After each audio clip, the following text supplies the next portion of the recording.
All right, bonjour tout le monde, bienvenue à Pris en quarantaine, le podcast où je reçois des gens qui m'inspirent. Aujourd'hui, un homme avec un background de fou, un gars que j'admire beaucoup, Jonathan Desluards. Comment ça va, mon pote? Ça va bien, toi, beau? Ça va. Fait que là, t'arrives de courir, puis là, le vent est dans ta face. Ouais, écoute, il y a un gars qui m'inspire aussi, Simon-Pierre Leblanc. Puis, je checkais Je m'attendais pas à ça. Ouais. Je regardais, son pace de course, sa cadence de course pour être en français, puis je me suis dit, Caroline, du 3,30 quelques au kilo sur un 12. Moi aussi, je suis capable. Fait que je suis allé faire du 5,16 au kilo sur le 12. Puis, c'est ça, ces temps-ci, je suis beaucoup sur la respiration. Donc, je me sors de mes courses pour essayer de respirer seulement par le nez. Ouais, ça, c'est capoté. Il faut que tu me parles de ça parce que moi, respirer par le nez quand je cours, c'est un no-go. J'imagine qu'il y a des paces assez élevées. C'est impossible. Tu peux pas faire ça. Là. Non, mais pourquoi? Non. En fait, c'est que ces temps-ci, j'essaie d'augmenter aussi mes connaissances au niveau de la respiration parce que beaucoup de choses passent par là. En fait, par le diaphragme, le plancher pelvien, tout ça. Puis, l'ancienne mentalité de travailler le gainage toujours en contraction, contracter, bien, ça peut être plus néfaste que d'autres choses à long terme. Donc, j'ai commencé à lire beaucoup sur le sujet. Puis, pendant la quarantaine, je me suis pris aussi une formation sur, dans le fond, la respiration, les effets des asymétries du diaphragme, l'alignement des côtes, puis les mécanismes de compensation que ça produit. Puis, par la suite, je lisais déjà le livre The Oxygen Advantage, que je vous suggère fortement, qui est un livre qui donne des méthodes de respiration. Écoute, pour tout ce qui est Wim Hof, les méthodes utilisées dans ce livre-là, aller courir seulement par le nez, ça fait toute partie d'une périodisation. Tu ne peux pas dire, moi, je pars puis je fais juste ça tout le temps puis je vais performer. C'est même pas l'objectif. Moi, je me vois un peu comme un scientifique, en grosse parenthèse, là, que je lis des méthodes, puis je dois toujours les mettre en pratique avant de les suggérer à ma clientèle ou avant de faire des recommandations. Fait que je fais juste tester. Moi, j'ai plus de discipline sportive spécifique. Je compétitionne dans rien, ce qui me permet de pouvoir me faire des camps d'entraînement que je donnerais à des athlètes. Je les fais pour moi, je les essaie. Comme ça, je peux aussi me mettre dans la peau de l'athlète et plus comprendre le cheminement. Totalement. Fait que dans le fond, c'est un peu un processus au niveau des mitochondries. Fait que je ne veux pas trop rentrer scientifique, mais quand tu fais des entraînements de longue durée à faible intensité, tu viens plus développer le nombre de mitochondries, si on peut dire, qui est l'usine de production d'énergie. Puis quand tu fais des entraînements plus par intervalle, en haute intensité, mais tu développes l'efficacité de ces usines-là. Fait que c'est juste de faire une périodisation. Puis comme moi, je viens de douleurs chroniques, que je suis dans le mieux des 5 dernières années, je crois, mon état physique. Je suis vraiment en faible intensité, contrairement à tout ce que j'ai fait dans ma vie. Donc, j'essaie. J'ai jamais couru de 12 de ma vie. C'est mon premier ce matin. Félicitations. Merci. Sans avoir envie de mourir après le premier kilomètre, comme quand je vais courir d'habitude. Et surtout, sans douleur. Aucune douleur. Aucun problème de respiration comme tel. Puis aussi, dès que ma course est terminée, dès que j'arrête mon 12 km et que je commence ma marche de récupération active, je récupère d'environ 40 battements par minute. Je suis zéro essoufflé, ma bouche est fermée, je respire par le nez. Fait que c'est sûr, c'est pas comme ça que tu améliores tes temps en performance à la fin, mais ça peut être un très bon début de camp d'entraînement. Et ce que je remarque aussi chez les gens qui commencent la course à pied puis qui souvent étaient complètement inactifs, puis là, le beau temps arrive, puis ils disent « moi aussi, je vais aller courir ». Souvent, ces gens-là ont de la misère à doser l'effort, puis après quelques semaines, vont souvent avoir des blessures. Donc, s'ils ne veulent pas passer nécessairement par une évaluation au niveau de la mobilité, au niveau de la respiration, bien, au moins d'aller commencer à courir seulement par le nez, ça va les doser, c'est sûr. Là. Parce que tu peux Intéressant. pas... Intéressant. Je vais juste faire un petit survol pour ceux qui nous écoutent. Joe, toi, tu es un intervenant sportif, un baccalauréat en intervention sportive à l'Université Laval. Tu as majoritairement, en fait, toute ta vie été dans les sports de combat, la UFC, la boxe et ainsi de suite. Tu as été coach au niveau canadien, québécois pour la boxe. Ouais. Ouais. Et maintenant, tu es rendu dans le Functional Range System. On en reviendra un peu. Functional Range System, c'est ça? Ouais. Et on en reviendra un petit peu plus tard. Et là, c'est ça, on est en train de jaser de comment la respiration par le nez en course à pied, ça peut apporter des bénéfices. Fait que là, tu disais, c'est assez capoté, la respiration par le nez. Tu veux commencer la course à pied? En fait, est-ce que tu suggères de commencer la course à pied en faisant de la respiration nasale? Je suis vraiment pas un spécialiste de course à pied. Premièrement, je me distingue vraiment par... j'ai de la misère à me donner des termes. Quand tu suis la formation du Functional Range System avec le Functional Range Conditioning, tu as le droit de te dire spécialiste en mobilité. Okay? Puis moi, je pense que ces termes-là doivent venir avec une certaine expérience. C'est la même chose quand je vois, mettons, quand je suis sorti de l'école en tant qu'intervenant sportif avec mon bac, je te dirais que ça m'a pris 2 ans à me bâtir une assez grande confiance, à avoir eu du mentorat pour dire que je suis préparateur physique. Et je me suis toujours dit préparateur physique pour les sports de combat, boxe, combat extrême, qui étaient les 2 disciplines que je favorisais. Oui, je peux prendre un cycliste, oui, je peux prendre un coureur, oui, je peux prendre un triathlète, mais ça va me demander beaucoup plus d'études sur le programme en tant que tel. Donc, de réviser beaucoup de notions, d'analyser un peu la biomécanique, la mobilité, qu'est-ce qui est nécessaire. Fait que moi, j'en vois beaucoup qui sortent de l'école, j'ai rien contre ça, mais tout de suite, c'est des spécialistes, c'est des préparateurs physiques. J'ai absolument rien contre ça, mais moi, personnellement, je vais toujours me donner quelques années d'expérience et surtout aller me chercher du mentorat avant de réclamer un titre quelconque. C'est peut-être pour ça que ma carrière a pris un petit peu plus de temps. Mais là, je peux dire avec confiance que si j'ai à suggérer à quelqu'un de commencer la course à pied, c'est vraiment de consulter un spécialiste en mobilité parce que c'est sûr, c'est le système que je prône. Puis chaque personne prône son système, puis il n'y a pas de problème avec ça. Mais moi, la philosophie que le système a puis que je partage, c'est que la mobilité est le prérequis au mouvement. Donc, avant de courir, des choses aussi niaiseuses de est-ce que ton gros orteil fonctionne bien? Est-ce que ta cheville fonctionne d'une façon qui est optimale ou plutôt qui te permet de courir d'une certaine distance? Avec ça, est-ce que ton genou, ta hanche, ta colonne vertébrale est capable de supporter le choc des impacts de la course? Ensuite de ça, c'est sûr que l'idéal, c'est de faire une planification sur le volume d'entraînement, l'intensité d'entraînement, alterner course-marche, alterner les techniques de respiration aussi. Parce que quelqu'un qui part courir tout de suite sans vraiment avoir un background en activité physique, c'est sûr qu'il va respirer par la bouche, par la poitrine tout le long, puis tous ses entraînements vont toujours être comme ça. Puis c'est pas optimal, de ce que je lis, c'est vraiment pas optimal de seulement respirer par la poitrine. Et donc, puis, tu disais tantôt que c'était pour une question de mitochondrie? Oui, en fait, ça, c'est plus la méthode d'entraînement que de respirer par le nez seulement, là. Donc, quand tu vas plus vers des entraînements qui sont faibles en intensité, plus une zone 2 qui appelle au niveau de la fréquence cardiaque est plus longue, ben, c'est que tu développes plus d'usines. Les mitochondries qui sont tes usines à production d'énergie. Et quand tu y vas plus à faible intensité, ben, tu améliores la capacité de chacun de ces usines-là. Donc, le but dans un athlète de performance comme toi, c'est d'avoir une planification qui t'amène à un événement X et non pas seulement aléatoire ou encore moins de seulement courir le même parcours pour essayer de battre ton temps à chaque fois. Parce qu'il y a des qualités athlétiques qui doivent, selon moi, être développées pour te permettre d'être optimal. Ce n'est pas en faisant tout le temps la même chose que ça se produit. Donc, il y a une différence entre la préparation physique sportive et la pratique de ton sport. Souvent, maintenant, la mode, beaucoup aussi, c'est de répliquer exactement le même mouvement que l'athlète fait dans son sport. Ce n'est pas une opinion que je partage nécessairement.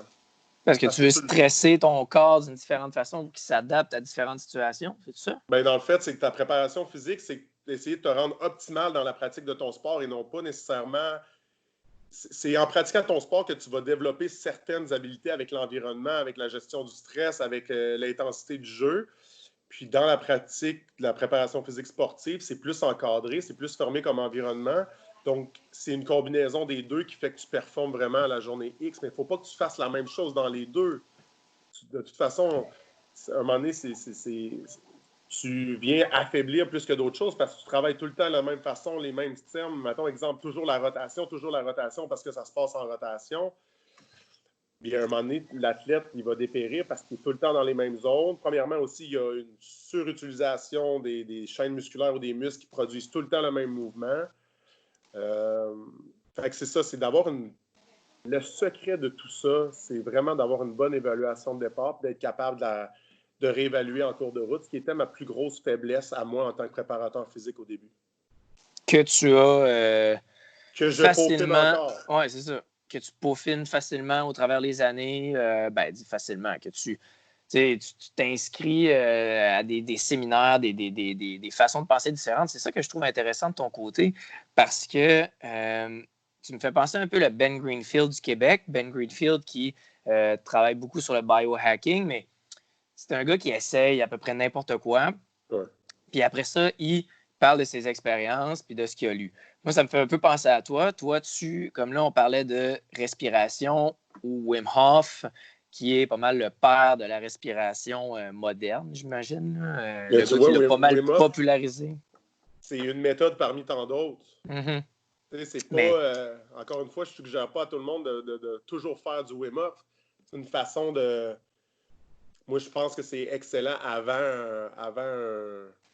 une tâche à faire qui est exigeante. C'est sûr que nécessairement, avant d'aller te coucher, d'hyperventiler. Si tu lis aussi ce livre-là, The Oxygen Advantage, lui, il trouve qu'on surrespire. C'est une mentalité différente. Ouais, lui, il va vraiment dans l'autre direction de Wim Hof. Et encore une fois, c'est pas qu'un est mal et un est mauvais, c'est juste de où tu le mets dans ta planification ou pourquoi tu le fais. De savoir pourquoi tu ferais ces respirations-là. Et pas juste d'aller sur Internet, voir Wim Hof, puis faire ça tous les jours de ta vie, puis quoi qu'il n'y a rien de mal non plus là-dedans, là. Mais au moins savoir pourquoi tu le fais, exemple. Je comprends. Puis la source, là, tu as parlé de surrespiration. On respire trop dans la vie, en théorie, selon The Oxygen Advantage? Oui, on respirerait trop d'une mauvaise façon, dans le sens que nos respirations vont créer un... Là, je ne veux pas trop rentrer dans les détails scientifiques, mais selon sa théorie, c'est qu'on ne respire pas bien, puis on respire trop rapidement, trop vite, trop des grandes respirations, qui vient créer le déséquilibre entre oxygène et dioxyde de carbone dans le corps. C'est un équilibre qui doit être fait pour maximiser l'utilisation de l'oxygène. Donc, si tu respires trop, il vient qu'à avoir trop d'oxygène. Donc, l'équation entre le dioxyde et l'oxygène ne se fait plus bien. Tu ne peux plus absorber cet oxygène-là dans tes muscles ou dans tes fonctions. Ce qui fait que même s'il y en a en surplus, tu ne peux même pas l'utiliser. Ah ouais, comme un surplus de protéines quand tu en manges trop. Comme un surplus de n'importe quoi quand tu en prends trop. Ouais. C'est vraiment de garder un équilibre sur... Donc, lui, dans son livre, on travaille beaucoup plus à faire des breath holds, donc de retenir notre souffle lors d'activités physiques ou encore lors de respiration à la maison. Puis, il y a une technique qui s'appelle Breathe Light, Breathe Right, qui essaie de faire le moins de bruit possible par ta respiration nasale, en prenant moins d'air à l'inspiration et moins d'air à l'expiration pour créer une sorte de manque d'oxygène que tu ressens, mais sans que ça devienne paniquant. Donc, tu sens que tu manques un peu d'air, mais que tu es capable de continuer à respirer pour revenir créer un peu cet équilibre entre le CO2 puis l'oxygène. Et c'est quoi les avantages? Ce serait quoi, mettons, les avantages d'avoir un oxygène adéquat qui rentre dans notre corps? C'est pour que ça se rende plus vite aux muscles, comme tu disais? On parle de performance. On parle de performance. Fait que si moi, exemple, je travaille ma respiration pour que ce soit égal en termes d'oxygène et de monoxyde de carbone, c'est ça? Pas monoxyde de carbone, mais dioxyde de carbone. J'aurais une meilleure capacité physique et probablement une meilleure capacité cardiovasculaire. J'aurais plus d'oxygène dans mes muscles, ce qui pourrait faire en sorte que je pourrais rouler peut-être plus longtemps ou plus vite. En fait, ce que ça veut dire, c'est que ça va être surtout quand tu vas rentrer dans des zones plus critiques. En fait, c'est que la zone lactique, l'accumulation d'acide lactique provient d'une accumulation due que tu as moins d'une enzyme, ton pH change. Donc, il y a une acidité qui va se produire. Puis là, je peux le pH dans le sang? Oui. Okay. Qui va être dans ton muscle. Okay? Donc, si tu as une meilleure capacité à ramener l'oxygène qui ramène l'enzyme qui aide à neutraliser un peu l'acidité qui se produit lors de l'activité physique, ben, tu vas avoir une meilleure tolérance pendant ton cycle lactique. Donc, si tu as une meilleure tolérance au niveau lactique, bien souvent, tu vas avoir une meilleure tolérance à lactique aussi parce que ça va être plus long avant que tu puisses y toucher ou dépendamment de ta zone d'effort. Puis, donc, ça te rend plus performant en long terme. Donc, on est capable de maintenir la phase anaérobique plus longtemps. Oui, exactement. Intéressant. Puis toi, tu fais quoi? Là, pour revenir un peu aux méthodes de respiration qu'on disait au départ, donc toi, pour travailler ça, cours avec la bouche fermée en respirant par le nez. Oui, exact. Ouh. Mais tu sais, c'est une phase. Si, exemple, je vais aller courir un 5 pour avoir de la haute intensité puis essayer d'avoir des temps comme, mettons, Simon-Pierre, ben, je vais vraiment pousser puis là, j'ai la bouche ouverte tout le long. Ah, t'as pas le choix, là. Comme si, aujourd'hui, c'était plus une récup active. Je veux pas me brûler. Je périodise aussi mes entraînements dans la semaine. Donc, je vois ma longue course un peu comme une récup active. Je suis pas censé sortir de là brûlé, mal au cœur, mal à la tête, transpirer encore 2 heures après ma course. Donc, pour me doser aussi, je respire seulement par le nez. J'essaie de penser vraiment à plus une respiration diaphragmatique qui vient avec une expansion de ma cage thoracique et non pas seulement le ventre qui se gonfle. Puis moi, ben, j'ai eu quand même pas mal de problèmes avec mon nez, ce qui fait que j'ai un défi encore plus important là, dû à probablement trop de coups sur le nez. Donc moi, j'ai comme plus de cartilage, puis j'ai ce qu'on appelle une déviation d'un septum. Donc j'ai toujours une narine qui est bouchée. Mais quand je cours, le premier 2-3 km, j'ai beaucoup de sécrétion, tu sais, puis c'est difficile quand même. Mais après ça, c'est comme si il y a une certaine vasodilatation ou une expansion qui se produit au niveau de mes narines, puis je suis capable vraiment de respirer tout le long. Est-ce qu'on pourrait là, tu parlais de périodisation en termes de respiration pour la course à pied, mettons. Est-ce que ça serait à intégrer dans un programme d'entraînement, à même titre que des intervalles longs, des intervalles courts et techniques de respiration? J'imagine que oui. Totalement. Moi, je pense que tous les athlètes devraient avoir une évaluation de leur respiration.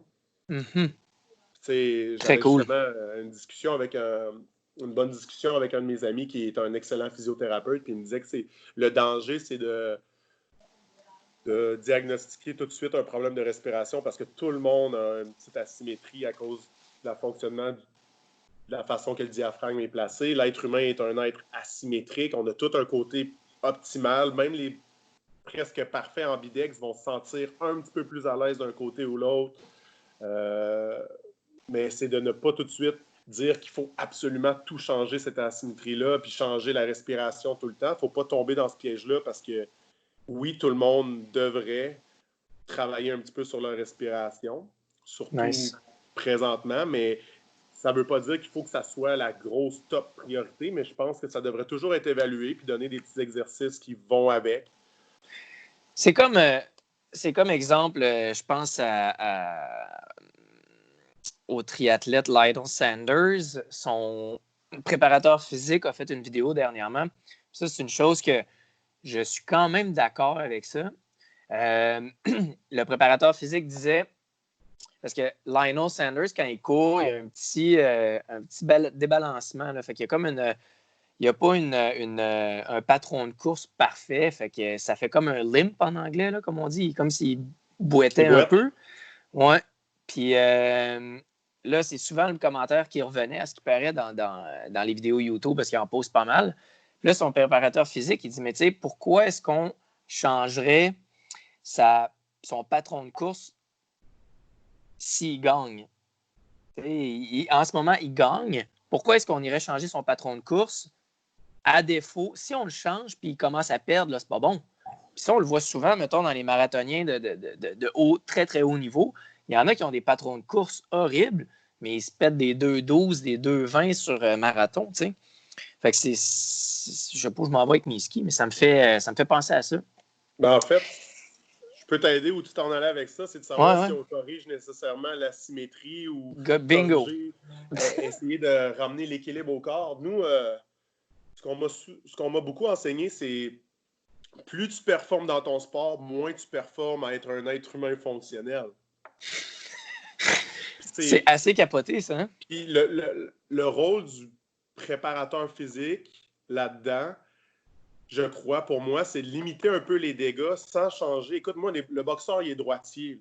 Okay? Mm-hmm. Il y a eu une mode un certain temps, essayer de les rendre ambidex, gaucher-droitier, encore une fois, pour les asymétries, puis être capable de gérer la situation quand l'adversaire va changer de posture ou l'adversaire est gaucher. Mais c'est des sports où tu dois te spécialiser. Puis, à moins d'avoir un talent naturel en bidex, c'est vraiment mieux de performer de ton côté et toi apprendre à gérer avec quelqu'un qui est gaucher et quelqu'un qui est droitier, plutôt que d'essayer d'être bon dans les deux. Okay? Surtout à la boxe, c'est un sport tellement spécialisé. Tu as juste 4 sortes de coups de poing, tu as juste droit à la tête puis le corps, mais tu trouves la façon de te faire passer quand même ces coups-là. Mm-hmm. C'est des sports où de changer puis de s'arranger pour que l'athlète soit vraiment optimal, symétrique, c'est sûr que ça va venir jouer sur sa performance. Pense à un joueur de tennis ou un joueur de baseball, là, un lanceur au baseball, par exemple. C'est sûr qu'il y a un gros déséquilibre gauche-droite au niveau de son tronc, au niveau de son épaule, au niveau de sa hanche. C'est sûr, un botteur au football. Puis, pendant ces années de carrière, de performance, ce que tu veux essayer de limiter, c'est le dommage que ça produit.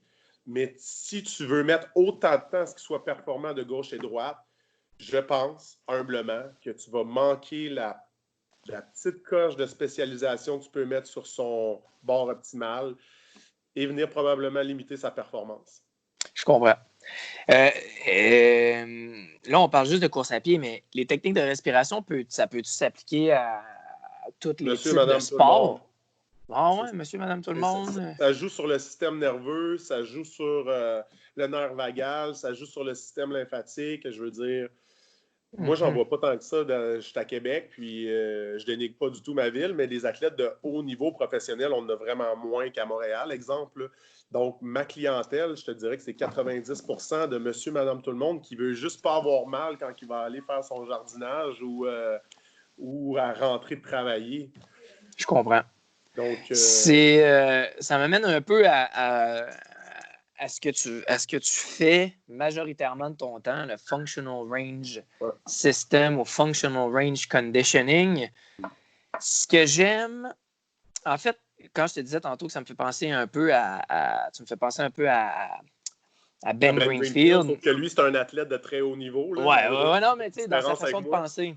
Ouais. Moi, je suis un athlète amateur correct, mais je suis pogné dans les vieilles méthodes où est-ce que je suis hyper curieux sur tout ce qui est Wim Hof, tout ce qui est Functional Range Conditioning, toutes les nouvelles méthodes de pensée pour améliorer le système physique, mais je suis pogné dans mes vieilles habitudes.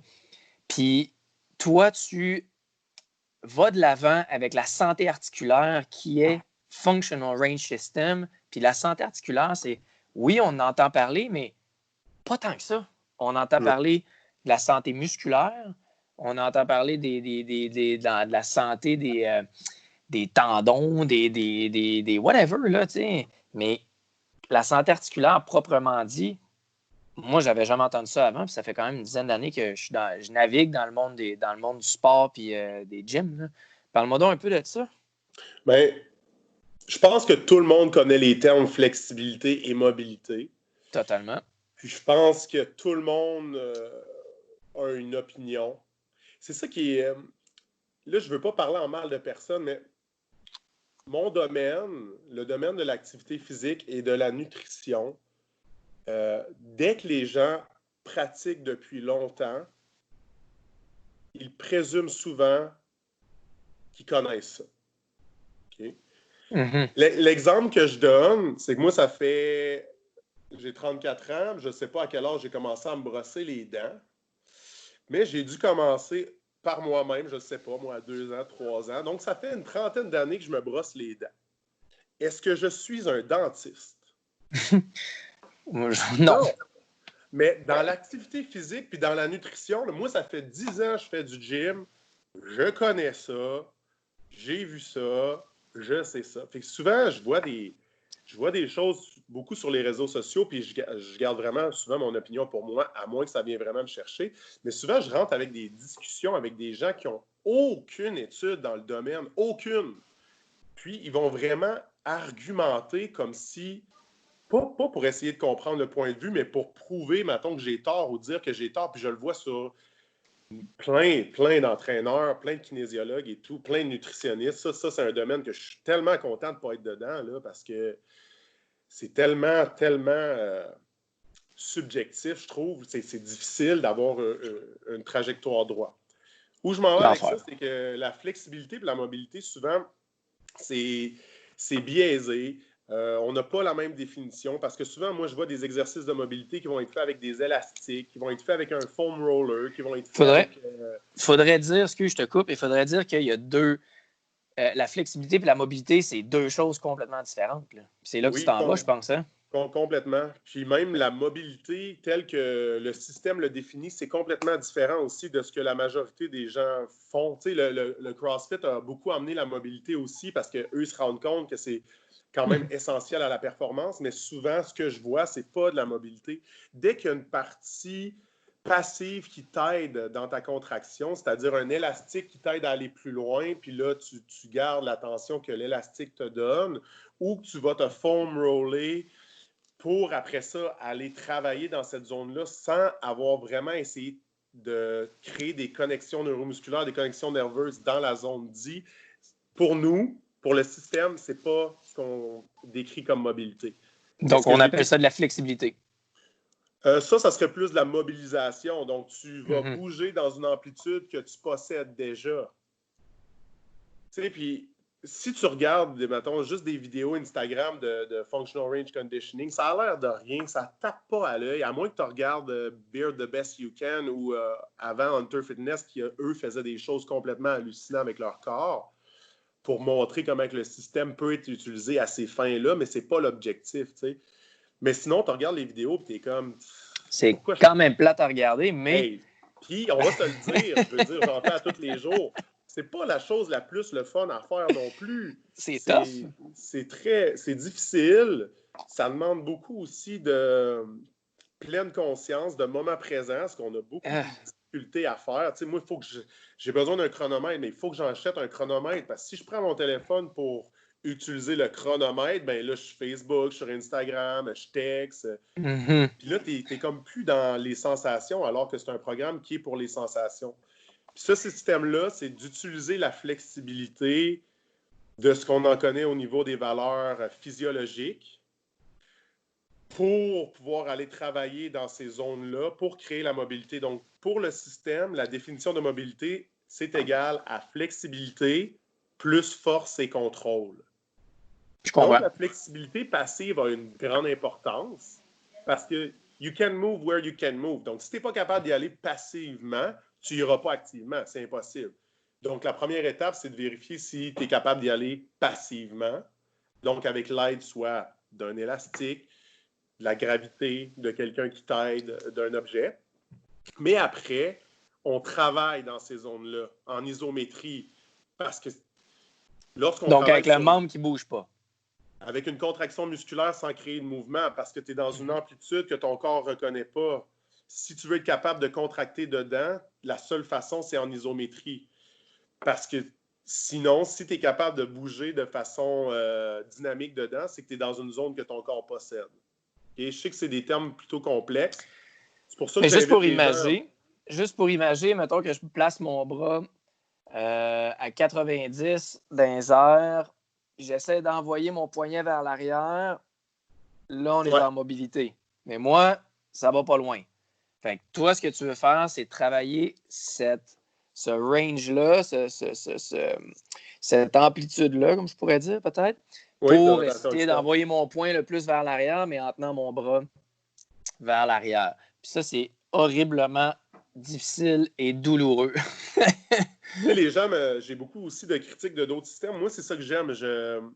Ce système-là, puis ils ont fait un question-réponse dernièrement, puis eux essaient de se prouver tort constamment. Lequel, Eux, ça? le Functional Range System, là, OK. sont comme une équipe à la base, c'est des chiropraticiens qui trouvaient que la chiropratie ne donnait pas les résultats escomptés. Donc, ils ont fait beaucoup d'études, puis ils se servent de la science parce que les recherches, les études scientifiques que tout le monde se sert, tu peux t'en servir comme tu veux. Puis eux, ben, ils servent beaucoup des études scientifiques pour essayer de se prouver tort. Donc, ils essaient de trouver des choses qui contredisent leur système pour essayer de l'améliorer, puis toujours rester à jour, puis toujours aller dans la voie de la science. Donc, c'est pas juste de prendre des études qui prouvent ce que tu fais, mais c'est de prendre des études qui essaient de contredire ou... Donc, la base, c'est beaucoup d'étudier qu'est-ce que la flexibilité fait, qu'est-ce que le travail en isométrie fait, comment ça fonctionne, puis c'est de décortiquer ça, puis on voit que ça fait vraiment du sens. Puis dans le fond, aussi, je me fais dire pourquoi... au niveau des tests orthopédiques, pourquoi est-ce que je devrais avoir 180 degrés de flexion à l'épaule pour dire que j'ai une épaule en santé? C'était un peu ma question. Pourquoi la Ouais. santé articulaire, en fait? Ouais. Puis pourquoi? Puis qu'est-ce qui dit que j'ai une articulation en santé selon des tests orthopédiques déjà pré-décrits, prédisposés, pré-faits? Ben, nous, dans le fond, on va plus y aller avec ta personne. Donc, toi, Simon-Pierre, qu'est-ce que tu fais comme activité? Ces activités-là requièrent quoi comme mouvement au niveau de tes articulations sélectionnées? Après ça, j'évalue passif et actif ton articulation si elle a ce que tu as besoin.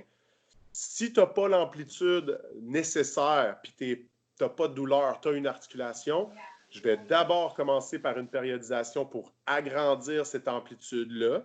Une fois que je vois que tu as l'amplitude requise, je vais travailler pour la consolider, la rendre plus forte, rendre tes tissus plus forts, rendre ta capsule plus forte. Puis tout ça fait en sorte que tu as un meilleur retour d'information au cerveau, tu as une meilleure proprioception, tu as une meilleure gestion aussi de l'environnement parce que ton corps est capable de mieux recevoir l'information de ce qui se passe. Tout ça dans le but tout ça dans le but. Ça peut guérir des douleurs. Ça peut-tu guérir un sciatique? Ça peut-tu guérir On je sais pas guérit moi. rien. Non. C'est le corps On qui guérit rien. guérit. Nous, on aide. On est plus, moi, la façon que je vois ça, on est plus comme un GPS, tu sais. Un bon GPS, là, mais tu embarques dans le char, tu conduis. Moi, je vais te donner des voies où aller, je vais te donner des directives comment y aller. Des fois, tu sors du trajet, puis tu reviens. Mais c'est toi qu'il faut qui conduit. C'est le corps qui se guérit par lui-même. Il n'y a personne qui... Ça dépend, c'est des thèmes, c'est jouer avec les mots, mais je trouve que les mots ont toujours une importance. C'est ce que j'aime de toi, c'est que tu laisses la place à d'autres. Je veux dire, tu penses d'une certaine façon, mais tu laisses la place à d'autres façons de penser également. Mais il faut. Exemple, ben oui, il faut. Ben oui, absolument. C'est comme exemple, puis je vais le recevoir dans mon podcast. Joël, on le connaît mutuellement, qui est dans Functional Patterns, qui est un autre type de méthodologie d'entraînement ou d'utilisation du corps pour l'optimiser. Ouais. Puis ça fait tellement du sens quand tu sais, les exercices qu'ils donnent sont hurluberlus à mort, là, que tu as des machines, c'est revenir à la base, tu tires de quoi, tu sais. Mais quand ils te l'expliquent, ça fait tellement du sens. Puis quand tu expliques la santé articulaire, ça fait tellement du sens. Pourquoi est-ce qu'on ne prendrait pas soin de nos articulations tel qu'on prend soin de notre cœur ou de notre santé, ou notre diète ou de notre char, tu sais. T'es en plein ça. Tu sais, tu vas pas aller... Il faut que tu règles la rouille, là, tu sais. C'est vraiment ça. Puis, tu sais, moi, j'admire beaucoup Joël aussi parce que c'est un système qui... Le Functional Pattern, c'est quand même aussi controversé à cause de Noddy. Le créateur Noddy Aguilar, est très agressif, je trouve, personnellement. Ce qui fait que son message passe moins bien des fois dans la communauté du fitness. Mais le gars, c'est un génie. C'est un génie dans son domaine. Comme les gars d'FRS, comme les gars de PRI que j'étudie présentement. Puis moi, comment moi je vois ça, puis je pense que Joël partage ça aussi, c'est que nous, on essaie aussi de construire notre art. J'utilise le Functional Range System, mais je ne m'empêcherai pas d'utiliser d'autres systèmes que je trouve qui font du sens avec moi, même si, exemple, Functional Range System dirait que c'est pas bon. Parce que j'essaie de construire un peu mon propre coffre à outils pour être en mesure. Notre but, là, puis on ne fait pas ça pour paraître cool, mais notre but, c'est d'aider le plus de monde possible. On veut juste que le monde bouge bien et se sente bien, parce que moi, je sais c'est quoi avoir de la douleur chronique. Je sais c'est quoi avoir des idées noires parce que tu as tellement mal, puis tu te dis c'est quoi à 28 ans de plus être capable de bouger, de faire mes activités quotidiennes, ça va être quoi à 60? Ça va être quoi, là? Puis j'ai consacré une grande partie de ma vie et de mon argent à me former. Puis là, à cause de ma douleur chronique, je ne pourrais plus être orthothérapeute, je ne pourrais plus être entraîneur, j'ai trop mal à faire mes métiers. Donc, d'avoir trouvé ces systèmes-là qui font en sorte qu'à 34 ans, je pense que je suis dans la meilleure condition physique de ma vie. C'est sûr que moi, ces systèmes-là prennent une importance majeure, puis c'est sûr que je vais les utiliser puis les défendre. Mais moi, je reste avec une ouverture d'esprit à savoir qu'il y a d'autres façons de procéder. Puis encore une fois, quand je prends des critiques, il y a souvent des critiques qui m'aident à m'améliorer vraiment. Là. Puis même si c'est des critiques des fois péjoratives qui sont à la limite dans le but d'insulter ou de rabaisser, je vais m'en servir pour essayer d'avoir un argument intelligent à cette personne-là. Totalement. Fait que le fait de devoir réfléchir à ça, bien, ça me fait qu'il faut que j'utilise ma matière que je connais, il faut que je fasse un peu de recherche, il faut que je sois capable d'arriver avec des arguments qui tiennent. Pour moi, la science a beaucoup d'importance, donc avoir des liens scientifiques avec ça et l'expérience aussi qui vient avec. Mais c'est ça, c'est de rester ouvert parce que je trouve tellement qu'il y a des guerres de tranchées, puis ça a toujours existé, là, mais... parce que tout le monde, dans un sens, veut vendre sa salade, mais en même temps, pourquoi est-ce que il faut rester ouvert? C'est un monde qui est on apprend tous les jours, puis pourquoi pas s'entraider dans tout ce qu'on apprend? C'est comme la gang de BackFit Pro, tu sais, eux autres, les spécialistes Stuart McGill, spécialistes en douleur lombaire au monde, eux autres, ils prônent beaucoup la colonne neutre et les choses comme ça. Mais quand tu es ultra blessé et que tu as 8 vertèbres qui sont problématiques, là, tu sais. Mais tu sais, c'est en plein ça, même. Parce que, excuse-moi le même. C'est en plein ça. Dans le fond, là, c'est que Stuart McGill, moi, je partage amplement sa méthode en période de crise. Parce que j'ai sorti de ma période de crise avec son livre Express. C'est comme ça que je l'ai connu. Parce qu'il fallait que je me brosse les dents de façon neutre. Il fallait que je sorte un petit peu mes fesses, que je me penche, que j'accote ma main sur le lavabo puis que je me brosse les dents. Il fallait que je fasse mes exercices 3 fois par jour, que j'aille marcher 2 fois par jour. Je ne pouvais plus fonctionner. J'étais en période de douleur aiguë. Une fois sorti de la douleur, est-ce que tu dois toujours garder ta colonne vertébrale neutre? La réponse est non. Je penserais pas. Le mouvement ne se produit pratiquement jamais dans ton environnement, là, surtout dans un contexte de sport. Ta colonne n'est jamais 100% neutre. Donc, il faut que tu habitues ton corps à aller dans ces zones-là, à travailler dans ces zones-là. Mais en période de grosse douleur vive, ben oui, commence par sortir de la douleur. C'est ça, exact. C'est que, tu sais, sors de ta douleur, puis une fois que c'est fait, retourne pas dans ta douleur. Tu sais. C'est ce qu'on reproche un peu au système présentement, c'est ce que le Functional Range System, moi, je trouve, m'a permis, puis c'est leur mentalité, c'est souvent, exemple, tu te blessais, tu allais faire ta réhabilitation avec peu importe le spécialiste, qui lui t'a ramené au point de départ avant ta blessure. Mais il ne te ramène pas 2.0 pour pas que ça réarrive. Puis souvent, c'est souvent la personne qui est à blâmer et non pas nécessairement le système, parce que la personne, dès qu'elle n'a plus de douleur, qu'est-ce qu'elle fait? Elle arrête ses exercices, puis elle retourne. Exact.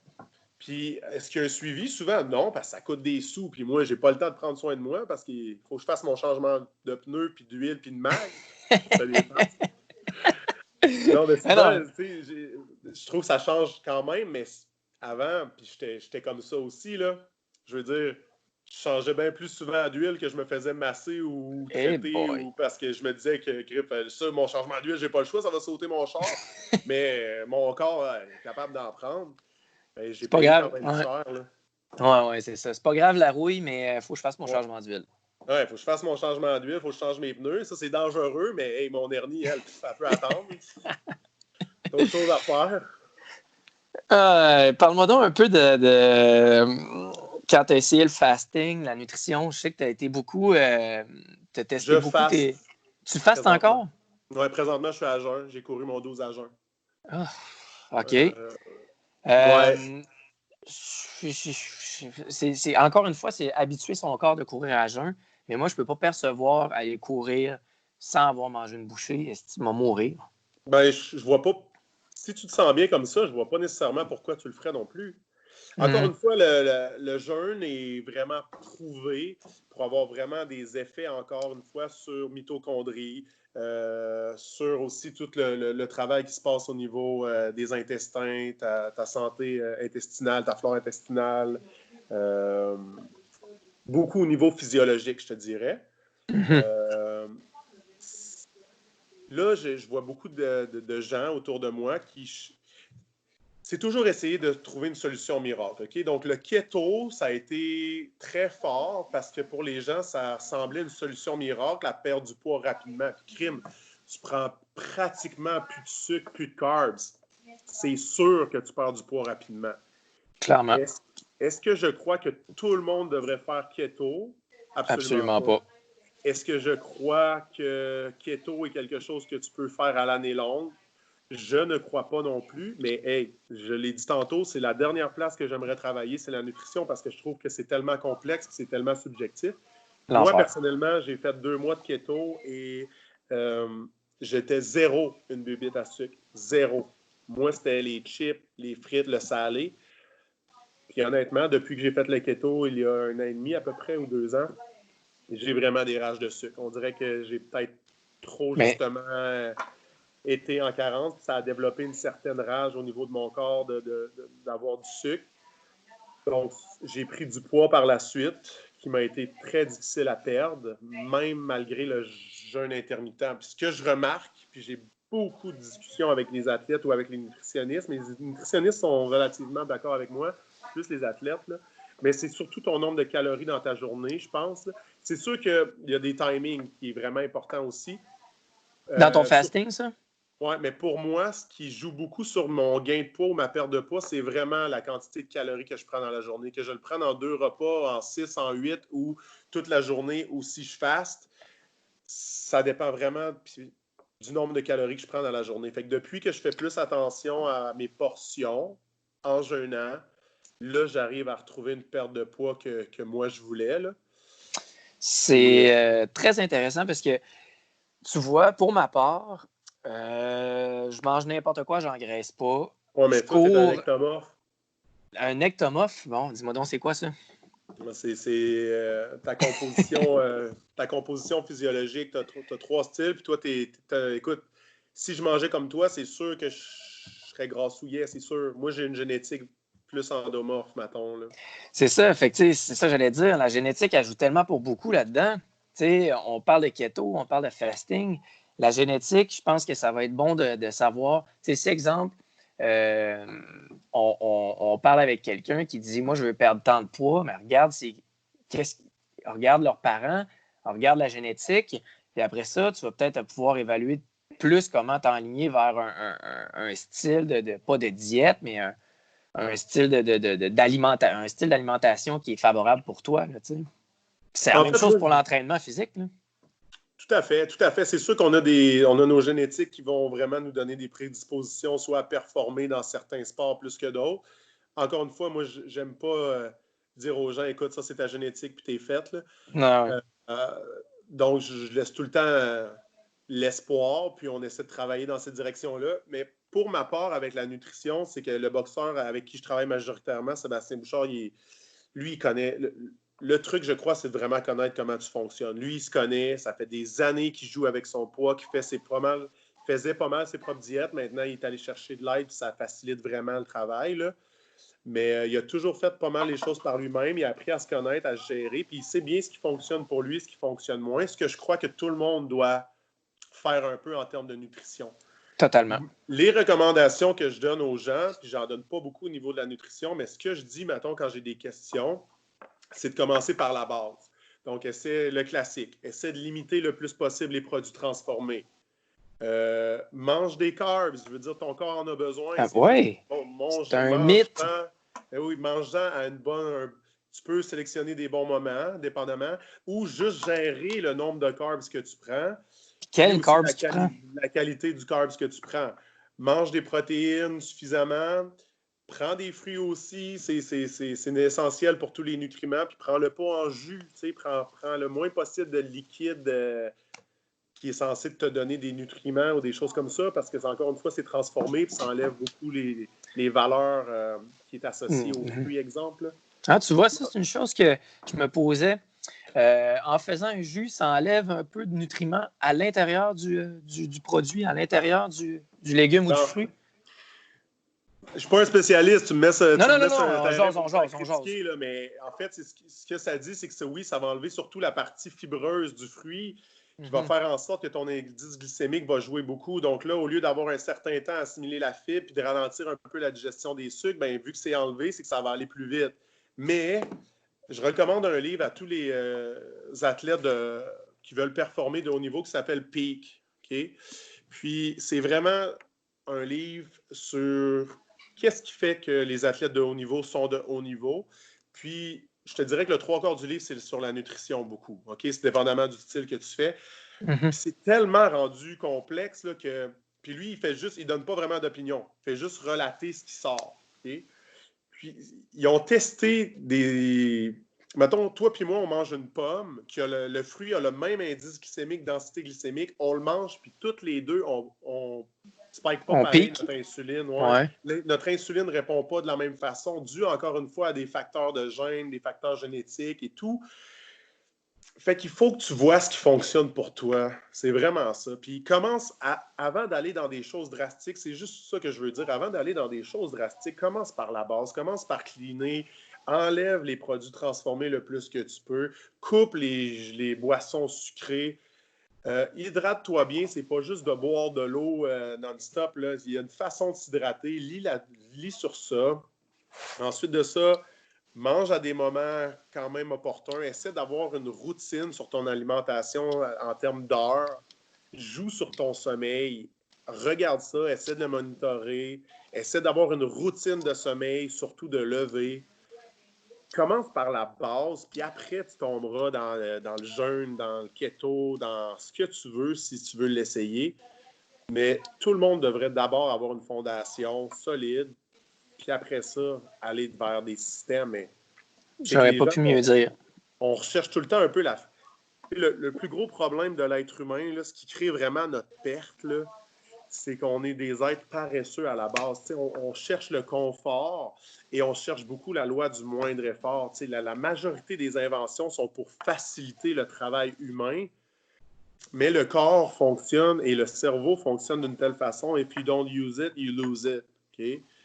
Puis, le fait de toujours avoir des choses qui facilitent les tâches pour nous, oui, ça peut être très bien. Je dis vraiment pas de retourner à l'âge préhistorique et de chasser le mammouth, là, c'est pas ça. Non. Mais c'est essayer de compenser un peu sur le fait qu'on fait plus ce qu'on est censé faire, donc de se trouver des méthodes de compenser un peu pour ça, pour être capable de vieillir en santé encore puis garder une longévité, parce que c'est bien beau avoir augmenté l'espérance de vie, mais c'est quoi la qualité de vie qui en ressort, là?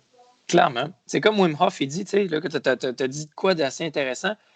C'est comme les vêtements et les chaussures. Les vêtements ont été conçus pour nous garder au chaud, mais en même temps, Wim Hof, il dit, ouais, mais en même temps, c'est parce qu'on a privé notre corps de... il dit peut-être pas dans ces mots-là, mais il dit, on a privé le corps de s'adapter au froid, tu sais.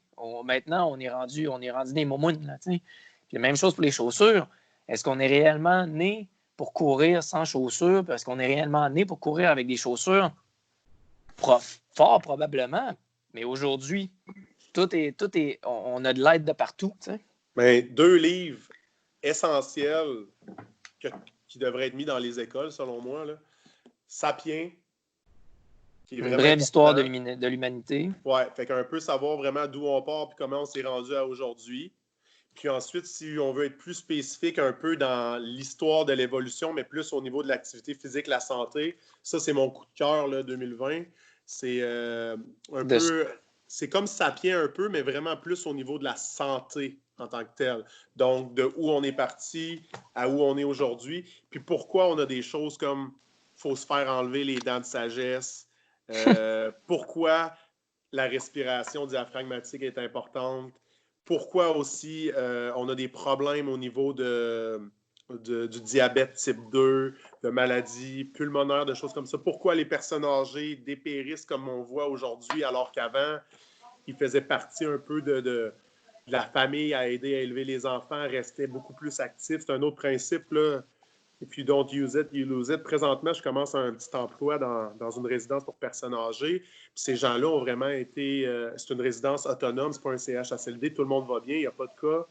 Mais les gens dépérissent de semaine en semaine parce qu'ils ne bougent plus, ils ne sortent plus, ils n'ont plus d'interaction sociale, ils n'ont plus de jeu. Donc, le cerveau est plus stimulé, les membres, le corps est plus stimulé, ils dépérissent. Tu sais, des cas de démence qui se déclarent, des choses comme ça. Ça remet un peu en perspective Mais on a une part que nous, en tout cas, notre génération, on voit ça. On peut quand même essayer de se préparer pour nous, mais qu'on soit rendu là. Tu sais, oui, on parle beaucoup de performance, mais moi, maintenant, mon nouveau dada, c'est la longévité. Je veux être capable de faire... Puis, tu sais, dans le monde de la boxe, là... ça doit être tough, la longévité là-dedans. Colin, man. Des gens qui étaient des héros pour moi, tu les vois à 50 quelques ans, ils ont l'air de 80, ils sont maganés. T'es sûr? On a vu CTE, qu'est-ce que ça fait? Même chose avec le football. Fait que c'est toutes des choses qu'on veut essayer au moins de limiter les dégâts ou améliorer la situation pour être capable d'avoir une qualité de vie le plus longtemps possible. Moi, je trouve que la boxe, c'est un sport qui est très artistique. Je trouve ça magnifique, mais ça reste que c'est barbare un peu. J'ai pas d'argument. Tu t'approches sa gueule, puis tu finis, tu peux avoir des séquelles assez importantes. C'est ça qui est plate un peu, puis c'est ça qui me tient loin. Mais tu sais, mettons, mon père, quand j'étais plus jeune, il était genre, tu sais, moi, j'aimerais ça. Bon, moi, j'aurais aimé ça peut-être faire de la boxe. Mon père était là, non, je suis désolé, bro, mais ça se passera pas, tu sais. Je trouve ça poche. Je pense pas que ça fait plaisir à grand-maman savoir que son fils s'en va se battre, même s'il est champion du monde. C'est toujours, tu mets un peu ta santé, ta vie en jeu. C'est sûr que moi, avec les études que j'ai faites, les approches que j'ai de plus en plus de difficultés, je te dirais, avec les gros KO. Mais tu le vois en 2020, le monde dans le domaine ne savent pas c'est quoi une commotion cérébrale, ne savent pas c'est quoi un traumatisme cérébral crânien léger. Dans le domaine direct, ils sont moins... Ouais. Ah, ouais. Tu parles des athlètes ou tu parles des entraîneurs physiques, mettons? Je parle des deux. Des deux. Carrément. Je parle de ceux qui régissent. Je parle de... Tu sais, on en voit toutes les sortes. Il y a des gens extrêmement professionnels. Moi, je pense que les deux endroits où je travaille, que ce soit le Nova Gym ou le club de boxe Empire, je pense que là, on a vraiment des gens qui tiennent à leurs athlètes, qui tiennent à leur monde. Puis des fois, c'est même pas qu'ils tiennent pas à leurs athlètes ou à leur monde, c'est juste un petit peu par ignorance, tu sais. C'est comme si ça fait partie du sport, ces choses-là, puis tu continues. Mais aussi, tu sais, quand tu vas au plus haut niveau, il y a une question de cash, il y a une question de ci, il y a une question de ça. Un peu comme dans le foot. C'est comme dans le foot, c'est comme dans le football, quand le CTE est sorti. Il y a eu extrêmement, ça a été probablement tenu au muet pendant plusieurs années ou quelque chose. Il y a probablement eu des menaces. Ou, certainement. Mais vas-y.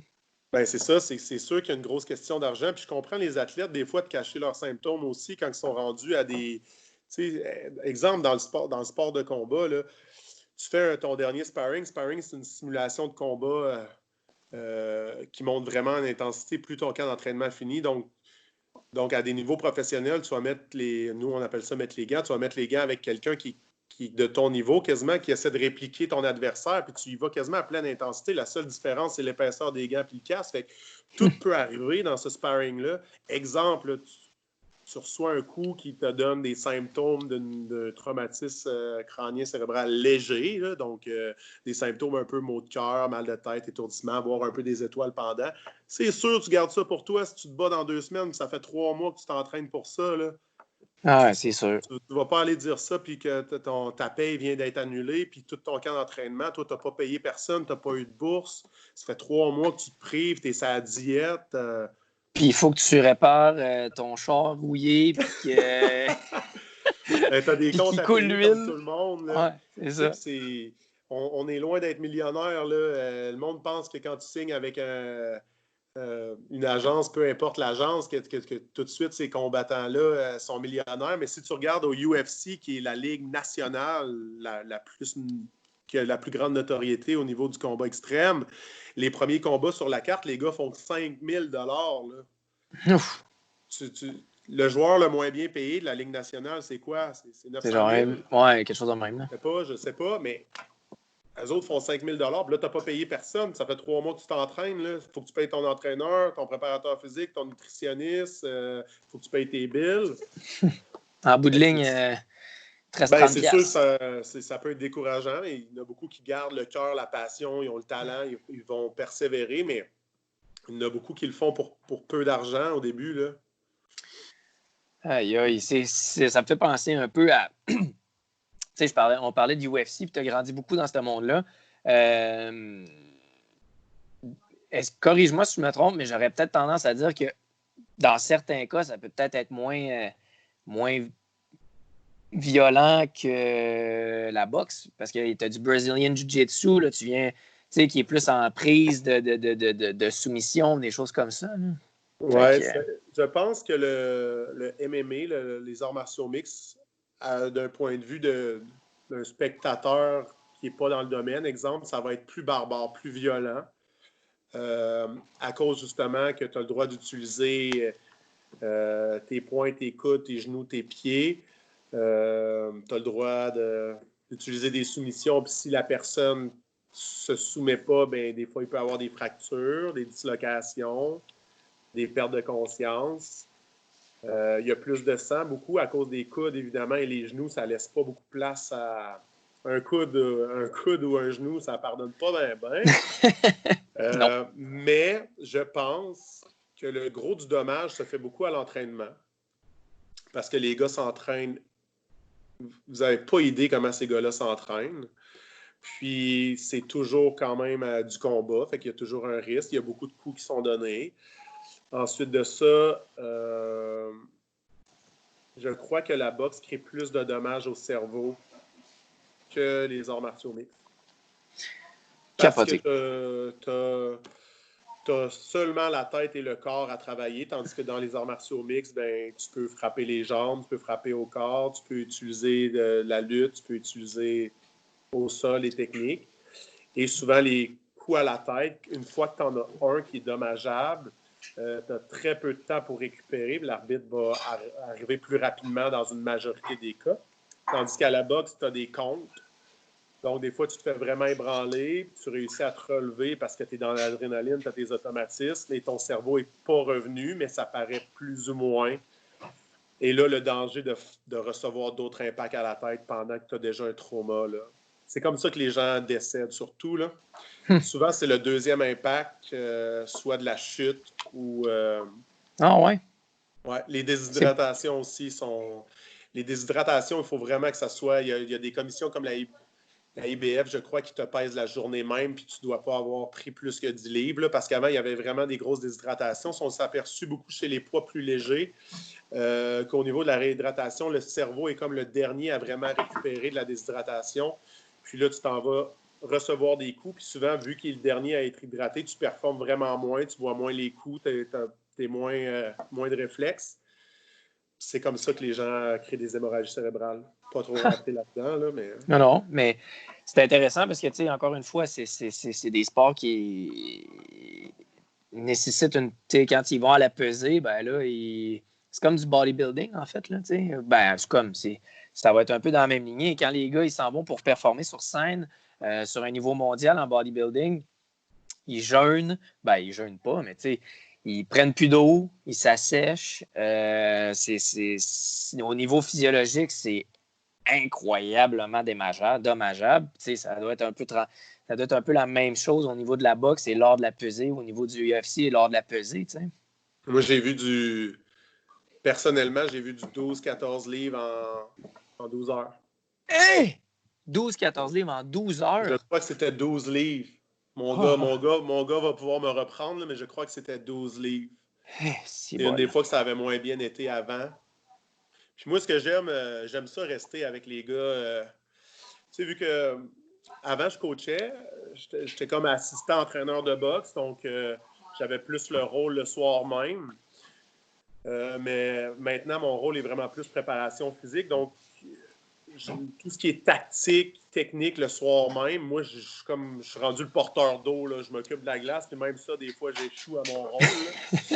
Fait que le soir même, moi, ma job est censée être faite. Si elle n'est pas faite, il est trop tard, puis je vais le savoir. Là, fait que c'est pour ça que j'aime ça, rester avec les gars, essayer de faire... souvent, je vais faire la déshydratation avec eux. La différence, c'est que moi, je vais boire de l'eau pendant la déshydratation. Donc, exemple, je vais faire le sauna ou le spa. Je vais rester avec eux pour pouvoir jaser, parce que souvent, ils ne sont pas super parlables non plus cette journée-là avec les gens qu'ils aiment beaucoup. Avec moi, ben, je suis capable de juste être là comme support, puis je sais qu'en parler, je sais qu'en me taire. J'adore ça. Je fais un peu la déshydratation avec eux pour vivre le feeling. C'est juste que moi, quand je sens besoin de me réhydrater, je me réhydrate, tandis que eux, non. Ben, c'est intéressant parce que tu le vis en même temps, puis tu peux comprendre ce qu'ils vivent aussi. Je pense que c'est une belle qualité d'un coach aussi. Hein. Je veux dire, même si la déshydratation en soi, c'est néfaste, ben, ça fait partie du sport, puis ça ne changera pas demain matin, à moins non, ça ne changera pas. Comme des trucs de CTE, par exemple. Mais il y a des façons de le faire que ça soit moins dommageable. Tu regardes des athlètes, s'il y a un certain pourcentage, soit de ton corps, de ton poids, que tu peux calculer et limiter là, de descendre de ce pourcentage-là, puis sur une période de temps pour que ça soit moins dommageable. C'est sûr que oui, vas-y. Ah ouais? C'est sûr que j'imagine si, exemple, ces athlètes-là, ben, ils regardent leur pH, ils font des tests sanguins. Ils font-tu des tests sanguins, mettons, pendant leur déshydratation, des choses comme ça? Ceux qui ont les moyens pour. Là. Ouais, c'est ça. Hein. Parce que moi, personnellement, je voulais m'acheter une machine pour prendre mon glucose. Mm-hmm. Parce que c'est prouvé qu'un vraiment des facteurs de longévité, c'est la gestion de ton glucose dans ton sang. Le sucre, hein, c'est quelque chose. Essayer de le gérer, mettons, quand tu te lèves le matin, ça ressemble à quoi ton taux de glucose, après tes repas, après ton activité physique. Fait que tu es capable de monitorer un peu comment ça se passe, puis de bien jouer, puis justement bien jouer avec ton alimentation. Je trouve ça vraiment génial. Je suis allé à la pharmacie pour m'en procurer un. On m'a dit que je ne suis pas diabétique, donc je n'ai pas droit. Puis, la machine en tant que telle est gratuite. Si, exemple, je la voulais sur Internet, souvent, la machine est gratuite. C'est les bandes qu'il faut que tu achètes. Puis, c'est à peu près $1 par bande. Oh, quand même. Hein? Si tu te testes 4 fois par jour là, pour checker, mettons, ton matin après ton training au coucher, 3 fois, exemple, ça commence à faire des sous. Là, Oui, mais tu peux le faire sur une période, tu peux le périodiser aussi, justement. Oui, c'est ça, dans les temps. Tu peux regarder, bon, OK, ça serait un beau test à faire. Tu peux le faire, mettons, tu le fais sur 1 mois, puis tu t'investis un certain montant, puis là, ben, tu te rends compte qu'est-ce qui marche en termes de nutrition, qu'est-ce qui augmente ton indice glycémique, qu'est-ce qui le descend, et blablabla. Fait que, ça peut être une belle façon. Puis après ça, tu es plus outillé pour gérer ta nutrition, mais en même temps, la majorité des gens le feront pas. C'est ça. Il faut prendre la discipline, puis c'est aussi de trouver le bon moment parce que ça, les préparateurs physiques savent, là, mais tu n'essaies jamais une nouvelle technique en plein camp d'entraînement. Là. Non. Il faut que tu fasses du off-season, comme le FRS, le FRC, tout ça. Tu ne commenceras pas à tout d'un coup instaurer ça en plein milieu de ton camp d'entraînement quand tu te bats dans 2 semaines. Il y a d'autres priorités, puis tu ne veux pas venir jouer Sur ça, tu sais, exemple, souvent, là, les gens me disent, mais attends, avant une course, hey Joe, devrais-tu prendre un café ou est-ce que tu bois régulièrement du café? Oui. Bon, ben, prends ton café. Il n'y a pas de trouble. Est-ce que tu en bois? Non. Ben, va pas prendre un café avant ta course, tu vas capoter. Tu vas capoter. Ben oui, mais non, c'est ça, exact. Là. En plein tu fais rien de ça. nouveau la journée même ou dans le camp même. Tu essaies plus dans les débuts de camp, là, quand on a des phases plus générales où là, on peut tester des choses. Mais moi, avec les sports de combat, j'avais une certaine anxiété pour ça parce que sans réduire le sport de la course, mais c'est pas une course, là. Mm-hmm. Si ça va pas bien, tu peux te faire casser la gueule là, devant tu peux tout même le en monde. mourir. Là. Ouais, c'est sûr que c'est un facteur qui m'a toujours c'est un touché. peu joué. Ouais, ça joue dans la tête. Fait que tu essaies vraiment d'être optimal puis de aussi prendre vraiment le pouls de ton athlète, savoir comment lui se sent. Ça, c'est vraiment important. Il faut que tu ajustes. C'est bien beau de l'avoir sur papier, mais le matin, ça se peut qu'il y ait une nouvelle petite fille dans sa vie. Donc, ça se peut qu'il n'ait pas dormi de la nuit puis que ça se passe moins bien. Mais tu changes un peu le plan. Là. Tu ne dis pas, finalement, le matin, c'était à 100% d'intensité, puis il arrive, puis il n'a pas dormi de la nuit. On va adapter. Là. Clairement. Tu apportes un point un peu subtil. Puis je sais qu'il y a beaucoup de coureurs qui écoutent en ce moment. C'est de choisir son entraîneur. Puis c'est pas de choisir, mais que ton entraîneur te connaisse bien. Que ton entraîneur fasse... C'est surtout que ton entraîneur fasse ce que tu es capable de faire et non pas ce que lui veut que tu fasses. C'est ça, exact. Il faut que...